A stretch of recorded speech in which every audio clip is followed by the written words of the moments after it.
This is all wrong. I shouldn't be up here. I should be back in school on the other side of the ocean. Yet you all come to us young people for hope. How dare you? You have stolen my dreams and my childhood with your empty words, and yet I'm one of the lucky ones. People are suffering. People are dying. Entire ecosystems are collapsing. We are in the beginning of a mass extinction, and all you can talk about is money and fairy tales of eternal economic growth. How dare you?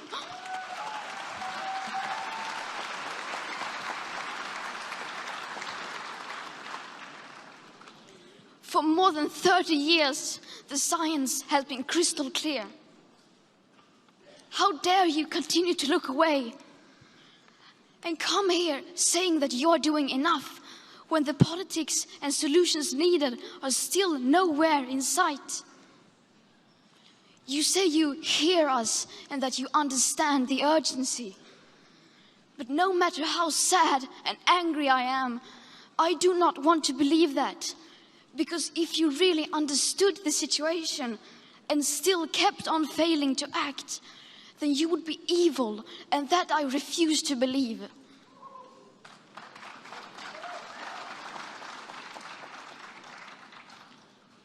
The popular idea of cutting our emissions in half in 10 years only gives us a 50% chance of staying below 1.5 degrees and the risk of setting off irreversible chain reactions beyond human control. 50% may be acceptable to you, but those numbers do not include tipping points, most feedback loops, additional warming hidden by toxic air pollution, or the aspects of equity and climate justice.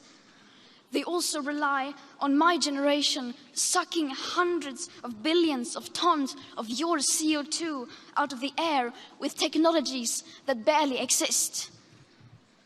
So a 50% risk is simply not acceptable to us, we who have to live with the consequences.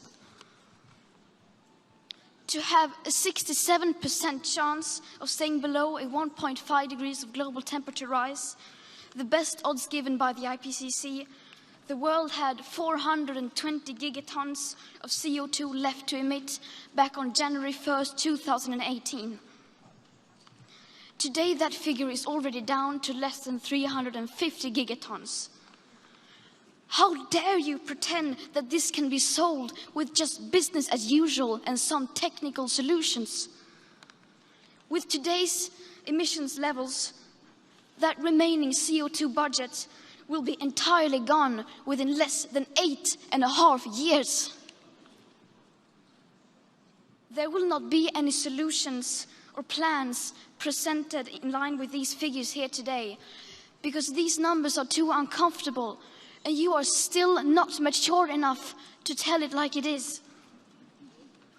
You are failing us. But the young people are starting to understand your betrayal.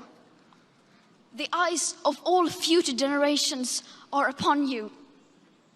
And if you choose to fail us, I say we will never forgive you.